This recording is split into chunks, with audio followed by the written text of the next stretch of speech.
আসসালামু আলাইকুম ভিউয়ার্স, আপনারা এখন আমার সামনে যে সার্কিটটি দেখতে পাচ্ছেন, এই সার্কিটটির একটু অবস্থাটা আমি যদি আপনাদেরকে দেখাই, দেখুন এখানটাতে ড্রাইভারের রেজিস্টারগুলো পুড়ে গেছে।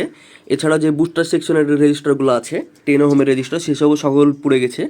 এছাড়াও এই সার্কিটের জাম্পার পর্যন্ত পুড়ে গেছে। আসলে এটা পুরার কারণটা কি বলেন তো? আপনাদের কি মনে হয় সার্কিটের কোয়ালিটি খারাপ?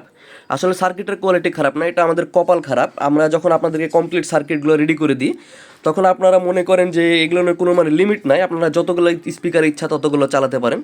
তো এই কারণে সার্কিটগুলো নষ্ট হয়। আসলে আমাদের নলেজের সমস্যার কারণে আমরা জিনিসগুলো নষ্ট করে ফেলি, আমাদের প্রোডাক্টগুলো। তো এই সার্কিটটা আমি এক ভাইকে দিয়েছিলাম। ভাইয়ের সমস্যা হচ্ছে সে এটাতে ওভারলোড দিয়ে দিয়েছে। ওভারলোড দেওয়ার কারণে এই রেজিস্টারগুলো সব পুড়ে গেছে। ওভারলোড বলতে যে আমরা ধরেন এই সার্কিটটার ওয়াট হচ্ছে 200 ওয়াট, আর মিনিমাম লোড সাপোর্ট করে 4 ওহম। সেখানটিতে ভাই 2 ওহমেরও নিচে দিয়ে দিয়েছে, যার কারণে এই অবস্থা।